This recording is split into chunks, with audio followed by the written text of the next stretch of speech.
Jangan lupa subscribe YouTube channel Metro TV News dan jangan lupa nyalakan notifikasinya.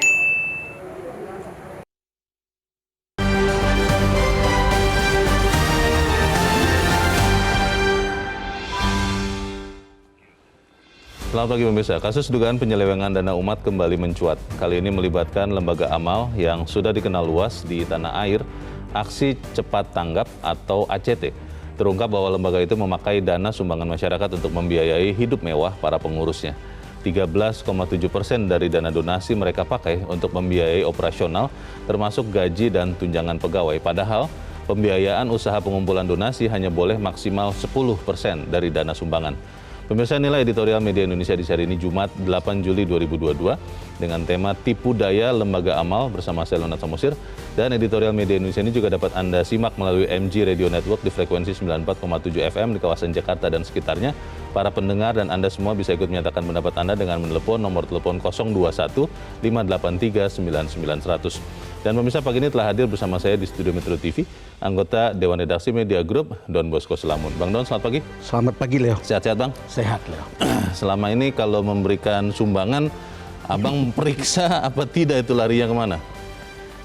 Ya, sering kita tutup mata, tetapi untuk beberapa hal ketika kita berprasangka, kita coba untuk memeriksa dan melihat. Oke. Dan ketika kita tahu bahwa ini layak, kita kasih. Kita juga tidak menyumbang terlalu banyak. Itu dia. Tetapi kalau itu jatuh pada tangan yang salah, kita nyesel. Itu dia. Ini kejadian ACT ini mungkin akan membuat kita semua akhirnya memeriksa ulang yang sudah pernah kita lakukan. Betul, apakah tepat apa tidak. Tapi sebelum kita bahas itu, Bang Don dan pemirsa, kita lihat dulu beberapa berita menjadi perhatian media Indonesia. Yang pertama, ini headline media Indonesia untuk hari ini, subsidi energi semakin berat. Ini artinya bahwa segera BBM akan naik lagi, Bang? Atau bagaimana nih, Bang Don? Ya, mungkin sinyal begitu. Leo, ini Presiden sampaikan itu di Medan ya, di hari keluarga, lalu kemudian menyampaikan bahwa kita itu mensubsidi BBM itu besar. Dan subsidi energi, ya. Kalau lihat total subsidi energi sebetulnya ada 500-an triliun. Kan, sebetulnya. Dan sekarang kalau untuk BBM aja, ini termasuk listrik, gas dan BBM ya. Sekarang BBM kita subsidi itu separuhnya, dari 1,5 juta kebutuhan, kita hanya menghasilkan 700, separuhnya itu kita impor. Dengan dolar yang seperti sekarang, dengan harga minyak dunia yang begitu tinggi, kita subsidi begitu besar. Jadi kalau lihat seperti ini, ya mungkin memang ini isyarat. Dan yang jadi soal bagi kita kan bahwa subsidi ini jatuh pada orang-orang yang lebih kaya. Kita kategorikan semua pemilik mobil pribadi itu mestinya untuk ukuran Indonesia adalah orang kaya. Apapun mobilnya ya? Apapun mobilnya itu termasuk golongan kaya. Jadi kalau ada 20 juta orang yang memiliki mobil pribadi, ya segitu sebetulnya orang-orang kaya di Indonesia. Jadi kalau nanti kemudian akhirnya BBM bersubsidi ya, ini kan kalau BBM yang tidak bersubsidi memang sudah naik, Bang. Betul. Kalau yang bersubsidi kemudian akhirnya harus dinaikkan juga, bagaimana itu, Bang? Saya rasa banyak orang tentu tidak ingin mengeluarkan uang BBM lebih besar. Tetapi mungkin kali ini harus mulai berpikir untuk mengatakan, mari kita tanggung bersama. Ketika kita berada di masa-masa sesulit sekarang begitu. Mungkin ya. Pasti omongan seperti ini tidak disukai oleh siapapun. Tidak populer. Ya, tidak populer karena ini soal belanja orang bertambah untuk kepentingan ini. Tetapi bandingkan kalau kita ke Singapura atau kita ke Thailand, itu harga BBM sebenarnya sangat tinggi gitu. Baik, kita juga sebaiknya berhemat karena memang kondisi masih belum terlalu jelas ke depannya. Kita tinggalkan berita itu, kita ke berita selanjutnya di halaman 2, halaman dalam di harian Anda pemirsa. Daerah diminta untuk menjalankan program menanam. Ini kembali pernyataan dari Presiden Joko Widodo ya, Bang Don? Betul. Apa ini maksudnya, Bang? Ya, sebetulnya kan kita ini sedang berhadapan dengan kemungkinan krisis pangan. Tetapi ada yang mengembirakan bahwa beras kita tidak impor selama 3 tahun. Tetapi kan kita tidak hanya mengkonsumsi beras, ada konsumsi sayur, ada konsumsi buah. Kalau yang begini bisa ditanam ya kita tanam saja. Sebetulnya ya, ingat masa kecil saya, kami dulu masa kecil itu tidak dengan ekonomi uang. Tapi kalau kita mau makan sayur kita ke kebun. Petik sendiri, mau daun singkong, daun pepaya, bayam itu di kebun. Kalau mau makan daging itu ke kandang ayam. Itu kan ada kandangnya. Maksud kita, ya hal-hal seperti ini itu pasti akan mengurangi belanja. Dan kemudian kalau kita kurangin belanja, ya berarti juga bisa mengurangi impor. Kalau begitu ya kita bisa menolong diri sendiri gitu. Ini sih seruan yang sebetulnya sangat normal. Betul. Ini common sense-nya masuk di akal. Karena ya kecuali masyarakat perkotaan, daerah kita itu sebetulnya masih luas sekali untuk tanam apapun gitu. Jangan malas saja. Ya itu. Jangan malas, Leo. Saya baru mau bilang itu sebenarnya karena malas sih sebetulnya. Kalau misalnya orang Indonesia kan katanya kalau tidak makan sambal, tidak makan cabai belum makan. Malas itu kan pangkal kebodohan dan pangkal miskin kan. Sudah pada lupa dengan pepatah masa kecil itu, Bang. Itu dia. Tapi itu nyata. Baik, kita harapkan semua khususnya pemerintah daerah bisa membantu juga supaya menanam ini menjadi sesuatu yang dilakukan. Kita ke berita selanjutnya dari halaman 4 kali ini dari kolom politik dan hukum. KPK minta gunakan pasal pencucian uang. Ini disampaikan KPK terutama untuk penegak-penegak hukum ya. Bagaimana Bang? Iya, ini kan diminta para penegak hukum itu himbauan Ketua KPK ya, untuk kemudian kalau ada kasus korupsi itu gunakan aja undang-undang tindak pidana pencucian uang. Karena ini bisa menjangkau ke aset-aset gelap yang sebetulnya dibeli dari uang-uang kotor, uang-uang hasil korupsi. Selama ini kan orang terikat pada berapa sih angka yang ada di rekening yang dikorup begitu. Padahal yang lainnya sudah diselundupkan menjadi harta atau aset apa-apa gitu. Termasuk rumah, termasuk apa saja yang ada di kadang-kadang ada di luar negeri. Kalau bisa itu dikejar karena ya pada akhirnya kalau mengejar ini orang akan cenderung untuk mengatakan dari mana dapatnya. Orang selalu mengatakan pembuktian yang terbalik gitu. Membuktikan dari mana kekayaanmu. Kalau bisa dia buktikan bahwa ini kekayaan dari uang yang halal, it's okay gitu. Tapi kalau tidak, ya mestinya itu dianggap sebagai harta korup gitu. Dan ini lebih luas sebetulnya untuk menjerat para koruptor. Satu, kedua, mungkin gagasan ini juga baik untuk kemudian kan ada cerita atau ada gagasan untuk memiskinkan para koruptor kan. Ini sebetulnya dan banyak sekali. Nyatanya ada yang masih tersenyum dan tertawa dan kaya setelah dipenjara, bukan? Artinya ada kekayaan yang disembunyikan karena dari pencucian uang ini. Uang hasil curiannya tidak disita seluruhnya. Betul, begitu ya. Kita harap para penegak hukum benar-benar melakukan apa yang diminta oleh KPK ini. Kita ke editorial pemirsa. Editorial hari ini diberi judul tipu daya. Tapi sebenarnya jangan suruh penegak hukum lain lah. Mestinya KPK jalankan ini juga lebih bagus. Maksudnya termasuk dirinya juga, termasuk dirinya juga. Kita ke editorial hari ini diberi judul tipu daya lembaga amal. Ini memang kita masih bicara dalam posisi masih dalam penyelidikan ya Bang ya. Betul. Masih diperiksa seperti apa. Tapi memang untuk sementara izin pengumpulan uangnya dibekukan dulu oleh Kementerian Sosial. Tapi pertanyaannya begini Bang. Kalau memang terbukti, berarti ini jangan-jangan mengkonfirmasi yang katanya orang Indonesia itu termasuk orang yang paling dermawan, bangsa filantropi paling baik. Tapi setelah itu kemudian tutup mata karena percaya bahwa yang diberikan atau lembaga yang diminta untuk mengelola dana persembahannya ini, dana sumbangannya, dana amalnya ini bisa dipercaya. Tapi ternyata enggak. Ini bagaimana Bang? Iya, itu salah satu paradoks dalam persoalan amal-amalan ini, Leo. Itu ada misalnya kita itu oleh World Giving Index itu dinyatakan sebagai negara yang paling dermawan. Hasil penelitiannya begini, lebih dari 8 dari 10 orang Indonesia menyumbangkan uang pada tahun 2021, 8 dari 10. Jadi hampir 10 kan?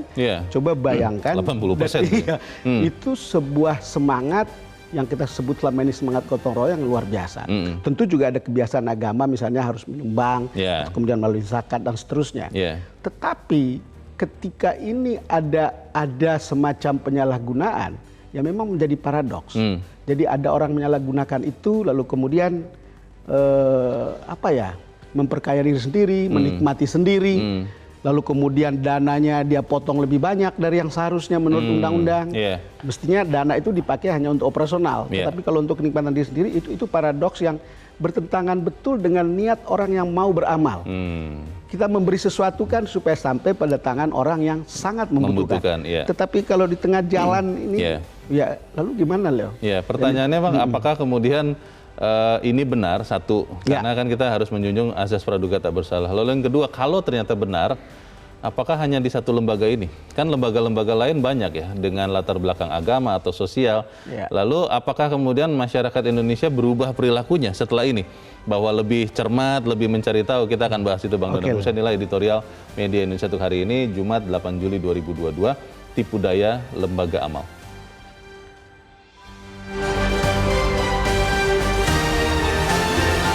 Tipu daya lembaga amal.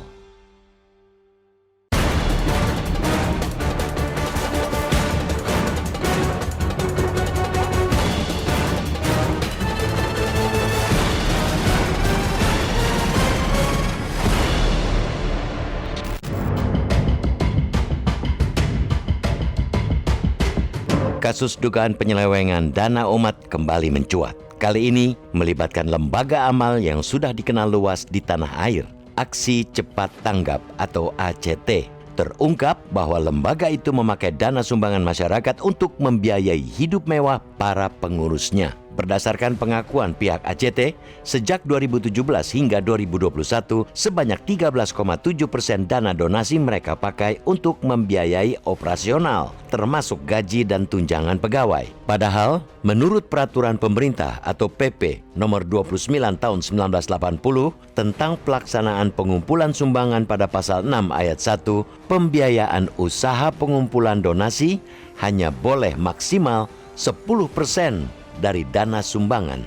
Sanksi atas pelanggaran itu, Kementerian Sosial mencabut izin penyelenggaraan pengumpulan uang dan barang milik ACT pada 5 Juli 2022. Pusat Pelaporan dan Analisis Transaksi Keuangan atau PPATK lantas mengungkapkan temuan transaksi mencurigakan rekening ACT. Sebagian dana mengalir ke negara-negara berisiko tinggi pendanaan terorisme. Bahkan ada aliran dana dari karyawan ACT ke penerima yang diketahui pernah ditangkap pemerintah Turki karena terafiliasi jaringan terorisme Al-Qaeda. Temuan-temuan tersebut telah dilaporkan ke Densus 88 Anti Teror dan Badan Nasional Penanggulangan Terorisme. PPATK menyebut dana kelolaan ACT per tahunnya mencapai 1 triliun rupiah. Dana sumbangan masyarakat tidak sepenuhnya langsung disalurkan ke sasaran donasi. Dana itu turut dikelola dalam lingkup bisnis untuk meraup keuntungan.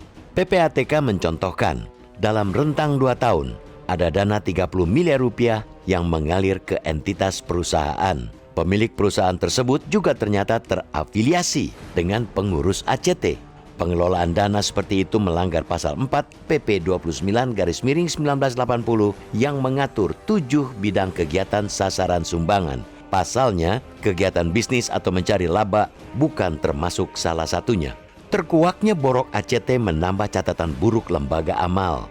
Baru tahun lalu, Polri mengungkap pendanaan terorisme melalui kotak-kotak amal yang disebar di banyak wilayah di Indonesia. Bedanya, ACT merupakan lembaga amal yang sudah dikenal publik. ACT pun mengklaim kegiatan kemanusiaan mereka telah menjangkau 22 negara dari Asia Tenggara, Afrika, hingga Eropa Timur. Bukan itu saja, laporan keuangan ACT rutin diaudit oleh akuntan publik dan hasilnya mendapat predikat wajar tanpa pengecualian atau WTP. Lantas, apalagi yang mesti dicermati masyarakat agar tidak keliru memilih lembaga untuk menyalurkan donasi? Di sini ada indikasi kelalaian dalam pengawasan.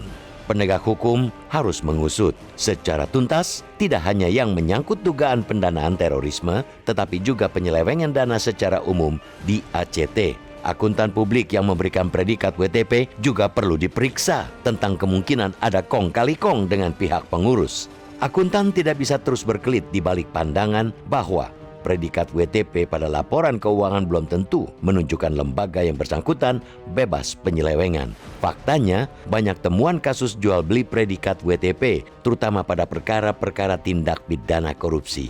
Patut diduga, WTP itu juga untuk menutupi jejak-jejak penyelewengan.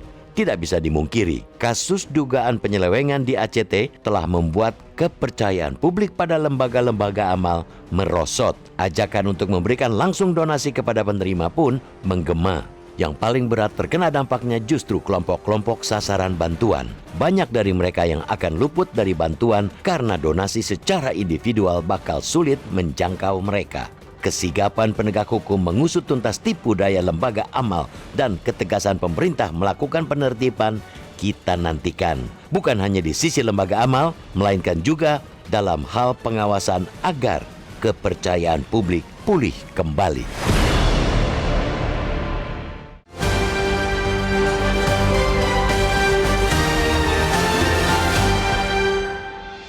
Di bagian berikut Anda bisa ikut menyatakan pendapat Anda terkait dengan editorial pada pagi ini. Pemirsa, untuk saat ini tetaplah bersama kami.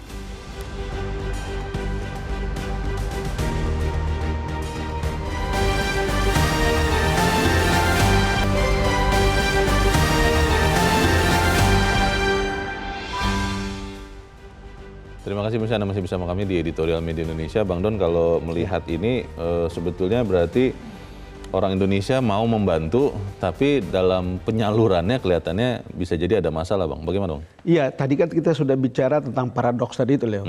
Orang Indonesia itu, paradoks pertama, orang Indonesia itu paling dermawan, tapi disalahgunakan juga oleh lembaga amal. Yeah. Dan sebetulnya ACT itu hanya salah satu. Tentu banyak yang baik, tapi saya rasa ada banyak juga yang mestinya kita lihat ya bahwa itu. Diperiksa lagi? Iya, paradoks yang kedua itu kan dana amal namanya untuk membantu orang. Tapi nyatanya memperkaya diri sendiri, menggunakan kenikmatan untuk diri sendiri dengan gaji gede, fasilitas mewah, punya rumah mewah, ada istri banyak lagi, lebih dari satu. Yeah. Coba bayangkan. Kemudian dana ini kan untuk kepentingan kemanusiaan, kan kampanyenya begitu. Tetapi sekarang kenapa ditutup? Karena ada dugaan dana itu digunakan untuk kepentingan-kepentingan yang terlarang. Ada soal terorisme, lalu kemudian ada soal katanya ada beberapa oknum misalnya yang justru mendukung khilafah selama ini kan. Jadi ada hal yang oleh negara dilarang, tapi kemudian dananya lari ke situ gitu. Lalu kemudian kalau dia lari ke terorisme, paradoksnya adalah dana amal ini kan untuk kepentingan kemanusiaan. Pertanyaan berikutnya, di mana kepentingan kemanusiaannya ketika itu digunakan justru untuk menghancurkan kemanusiaan kan itu Leo. Kemudian ada juga dugaan sementara ya, nanti hasilnya kita lihat dari pemeriksaan kan, dilacak penggunaan dana tersebut untuk afiliasi politik tertentu. Kita harus lihat juga ini. Paradoks yang lain adalah membawa-bawa agama untuk membujuk publik beramal, tetapi dimakan sendiri. Ada dua pihak yang dibohongi. Leo atau teman-teman kita atau bahkan orang yang mungkin miskin yang menyumbang itu sesama manusia, kemudian membohongi Tuhan. Jadi bayangkan cara-cara seperti itu. Lalu kemudian tadi yang kita bicara pertama tadi mengkhianati kepercayaan publik, di mana banyak orang dermawan, lalu kemudian ternyata disalahgunakan seperti itu. Ini paradoks-paradoks. Tetapi apakah betul akan ada paradoksnya? Kita menunggu hasil pemeriksaan ini gitu loh. Kita lihat auditnya, kemudian kita lihat seperti apa nanti Bareskrim bekerja untuk lihat aliran dana seperti itu loh. Sambil menunggu hasil penyelidikan, sekarang kita mau mendengarkan pendapat masyarakat dulu. Pemirsa Metro TV sudah terhubung, kita sudah terhubung dengan pemirsa Metro TV di Magelang, Jawa Tengah. Ada Pak Sukarwan. Pak Sukarwan, selamat pagi Pak. Ya, selamat pagi Bang Leo, selamat pagi Metro TV. Selamat pagi. Bagaimana Pak Sukarwan? Silakan Pak, pendapat Anda Pak. Wah, saya mohon maaf sebelumnya. Saya tuh kadang selaku orang Islam, orang Muslim tuh ngeri, miris, prihatin. Sekali lagi ngeri, miris, prihatin. Pondok pesantren baru rame-rame pencabulan kikuk-kikuk oleh anak kiai. Lah, ini dana amal berdalih berkedok agama. Saya orang Muslim, artinya saya agama Islam. Saya tuh malu kenapa yang melakukan mesti orang-orang yang beragama Islam. Nah, di rumah makan saya, di warung saya tuh setengah tahun yang lalu, dan itu terbongkar oleh polisi di Lampung, banyak kotak amal. Alasannya sumbangan untuk kaum duafa, anak yatim piatu, kotaknya dari kata, Pak Sukarwan, ini kan oknum Pak, ini Pak tidak menggambarkan kondisi keseluruhan ya. Ini hanya oknum kan Pak Sukarwan, bagaimana Pak? Oke lah oknum, tapi ini yang kotak amal itu dulu kan ternyata untuk dana-dana teroris yang dibongkar di Lampung banyak itu di rumah makan, di TV. Di rumah makan saya langsung saya tolak. Tolak, orangnya pergi, orangnya nggak terima, tak ada penyelesaian secara Mike Tyson. Nah, ini Menteri Sosial harus tegas. ATT, aksi cepat tanggap, harus segera dibubarkan. Rekening-rekening dilacak. Dan akuntan publik harus diperiksa. Siapa tahu ada main dengan akuntan publik. Cari nilai wajar, nilai baik di mata publik, ternyata itu ada kong kali kong. Akuntan publik disogok sekian. Ini harus tegas sekarang amburadul karena sudah tidak mengenal Pancasila dan sudah tidak mendapat penataran P4 ini. Pancasila jangan dibumikan hanya omong kosong. Diamalkan seperti Orde Baru dulu, ayo. Baik, Pak Sukarwan, Anda masih mau Pak memberikan sumbangan atau amal Anda Pak? Apakah bisa percaya juga kepada lembaga-lembaga atau mungkin Anda berpikir untuk langsung kepada yang membutuhkan? Wah, sayang kelihatannya terputus. Tapi terima kasih untuk Pak Sukarwan sudah berpendapat dari Magelang, Jawa Tengah. Kita ke pemirsa Metro TV berikut, ada Pak John Veto di Batam, Kepulauan Riau. Pak John, selamat pagi. Halo. Bang Leo, selamat pagi Bang Don Bosco Slamun. Ya, selamat pagi Pak John. Silakan Pak, pendapat Anda Pak, singkat padat saja. Ya, salam sehat. Ya. Begini, saya ibaratkan petir di siang bolong bersama mendengar apa ini kemarin itu. Kaget. Tapi saya, Bang Leo, udah mulai curiga juga dari awal-awal pandemi. Ya, ada warteg itu, warung Tegal yang diapa oleh ACT itu ada 1.000 satu hari itu, 1,5 juta, saudara. Saya juga udah agak curiga dari awal-awal. Ada cuma 1 bulan di awal ngasih. Perkirakan 45 miliar itu 1 bulan. Jadi begini, ini betul-betul kita tercoreng betul ya, khususnya umat Islam lah. Tapi ini memang individu yang gaji 250 juta, ada yang 200 juta, ada yang 1.000 banyak. Ini ada apa di Republik kita ini? Tapi syukur alhamdulillah ya, udah terbongkar kedoknya.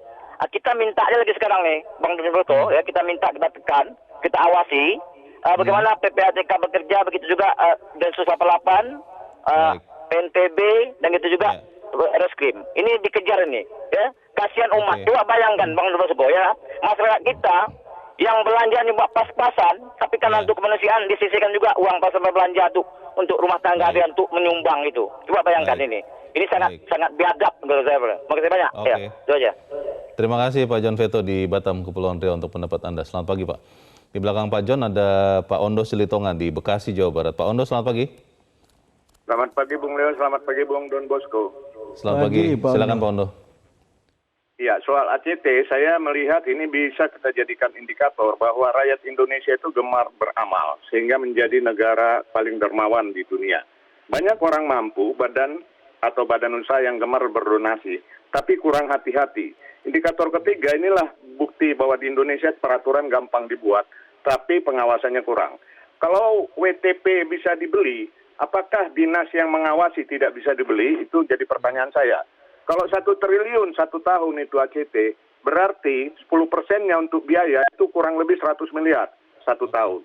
Wow, ini uang yang sangat besar. Mungkin perlu di-leveling biaya usahanya, bila di bawah 1M 10%, di atas 1M di bawah 5M 5%, di atas 10M itu 1% aja gitu loh. Mudah-mudahan kasus ini membuat para donatur tidak enggan berdonasi, tetapi hendaknya semakin cerdas memilih lembaga yang harus diberikannya donasi. Di dalam negeri masih banyak yang perlu dibantu, kok harus keluar negeri. Mungkin peruntukannya juga bisa dirubah untuk pendidikan dan kesehatan. Dan saya melihat ini sebaiknya sudah ditangani Depsos saja, jangan ditutup-tutup lagi, tapi dijalankan terus, tapi diawasi dengan ketat dan ditangani kalau perlu oleh pegawai-pegawai Depsos. Demikian, terima kasih. Terima kasih Pak Ondo Silitonga di Bekasi, Jawa Barat. Selamat pagi Pak. Kalau kita melihat, Bang Don, pemirsa melihat ini sesuatu yang menyedihkan, memalukan, tapi memang tetap harus kita tunggu hasil penyelidikannya. Tapi ini kan harus tuntas ya. Kalau tidak nanti ya trust orang, kepercayaan orang kepada lembaga-lembaga amal malah jadi hilang, Bang. Bagaimana, Bang? Makanya Leo, hari ini editorial media Indonesia seperti kata Pak Ondo juga tadi dan teman-temannya, ini soal pengawasan. Satu, kemudian soal audit.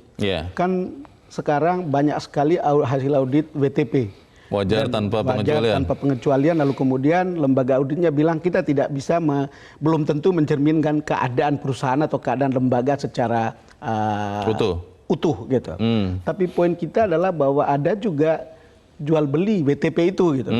Ada di lembaga pemerintahan, bahkan BPK yang juga urusannya untuk mengaudit ini ada yang tertangkap karena kemudian mau jual beli hasil pemeriksaan itu. Negosiasinya. Dan kalau kita lihat seperti ini kan betul mereka yang mengaudit itu juga harus diawasi.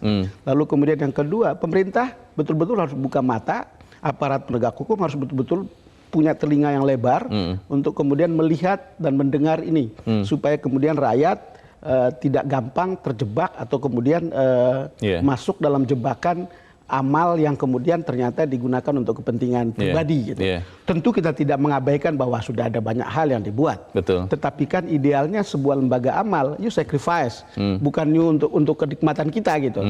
Betul-betul dana itu digunakan hanya untuk kepentingan operasional. Bukan ingin jadi orang kaya di situ begitu ya maksudnya. Itu tidak boleh. Kalau mau beramal jangan kaya dari situ gitu. Jadi orang sudah harus, ini sebuah pilihan hidup dan sebuah pilihan ketika ada dermawan, you juga menjadi bagian dari dermawan yang menyumbangkan tenaga dan waktu. Pertanyaannya Bang, apakah kemudian tadi kan ada Pak Soekarwan mungkin karena emosional beliau bilang ACT ini dibubarkan saja. Apakah kemudian solusinya harus seperti itu? Karena kalau melihat mungkin selama ini sudah banyak yang dibantu, benar-benar dibantu. Kan sayang sekali Bang, besaran dana disebut-sebut bahwa dikelola ACT setahunnya itu sampai 1 triliun, sudah banyak mungkin yang dibantu. Betul. Kalau kemudian harus dibubarkan, waduh. Kalau memang ada fakta dari berbagai penelitian dan penyelidikan yang dilakukan itu memperlihatkan bahwa itu ada penyimpangan, apalagi yang bisa kita percaya gitu. Misalnya apalagi ini untuk ada indikasi untuk teroris, kemudian ada afiliasi politik tertentu. Ya hal-hal seperti ini kan bertentangan dengan tujuan bahwa ini untuk beramal. Tidak bisa diganti pengelolanya saja mungkin Bang, supaya kemudian dalam tanda petik menjadi benar begitu pengelolaan dananya? Ya selalu ada kesempatan kedua, Leo. Selalu ada kesempatan kedua kalau misalnya sekarang kan ada pergantian mereka. Nah, kita berharap bahwa itu akan ada perbaikan. Meskipun katanya disebut-sebut juga sekarang ada persaingan juga Bang antara yang kemarin sama yang sekarang. Katanya justru karena ada persaingan internal lalu kemudian ini soal hujan tidak merata mungkin ya. Saya tidak tahu persis. Tetapi kan kita lihat ya bagaimana tadi ada teman kita yang menulis kemarin, Bagus Jaka Budi Santoso, yang tulis di podium itu para penjual agama. Itu menarik untuk dibaca di media Indonesia.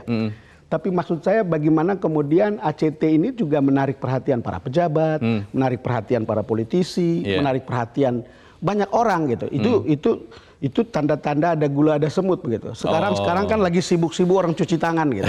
Ngoceh tidak pernah ikut, ngoceh tidak pernah terlibat. Supaya tetap bersih begitu cuci tangan nggak apa-apa, berkicau di luar sana untuk cuci tangan. Tapi kan hasil pemeriksaan ini nanti akan memperlihatkan kemana duit itu. Kan sekarang kan kalau sepanjang lewat uang itu mengalir lewat sistem perbankan, itu kan bisa dilacak kemana. Betul, ada PPATK di situ. Crime follow the money gitu. Bang, pertanyaan besar juga adalah begini, kalau seandainya ACT ini tidak diangkat di sebuah pemberitaan, apakah kemudian masyarakat dan kita semua akan mau mengawasi bagaimana jalannya penyaluran bantuan-bantuan, apalagi oleh lembaga-lembaga yang sebesar ini yang bisa mengelola 1 triliun rupiah per tahun? Pertanyaannya, Kementerian Sosial, PPATK yang katanya sudah menelusuri 4 tahun transaksinya, itu apakah harus menunggu selama itu untuk kemudian meningkatkan pengawasan, Bang? Tapi kita harus jeda dahulu, Bang Don, dan bisa tetap bersama kami. Editorial Media Indonesia segera kembali.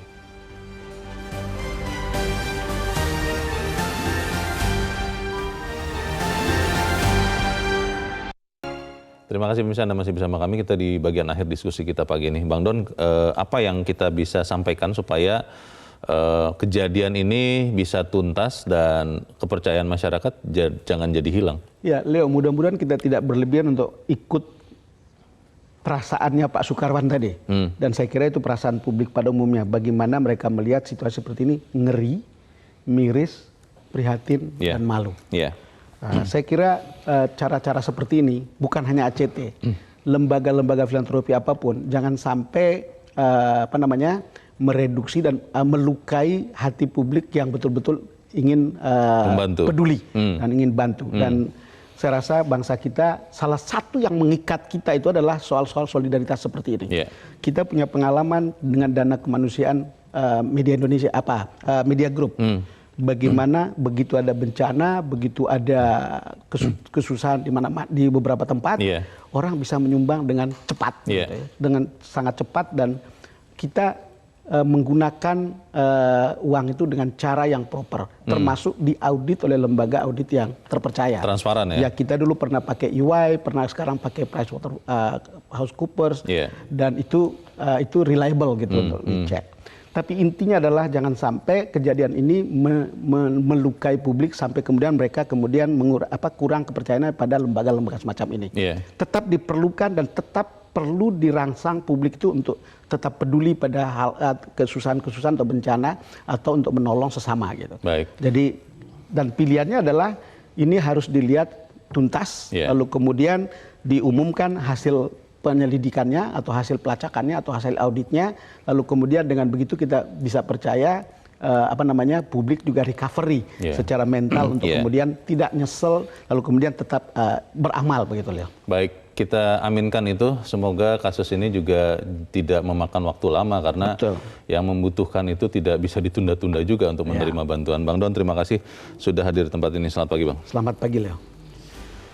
Pemirsa, kita berharap penyelesaian kasus ini bisa dilakukan dengan cepat karena pihak yang paling berat terkena dampaknya justru kelompok-kelompok sasaran bantuan. Banyak dari mereka yang akan luput dari bantuan karena donasi secara individual bakal sulit untuk menjangkau mereka. Kesigapan penegak hukum untuk mengusut tuntas tipu daya lembaga amal dan ketegasan pemerintah melakukan penertiban kita nantikan bukan hanya di sisi lembaga amal tapi juga dalam hal pengawasan agar kepercayaan publik pulih kembali. Saya Leonard Samosi berterima kasih Anda sudah menyimak editorial Media Indonesia Pagi ini. Tetap jaga kesehatan Anda. Selamat pagi, sampai jumpa.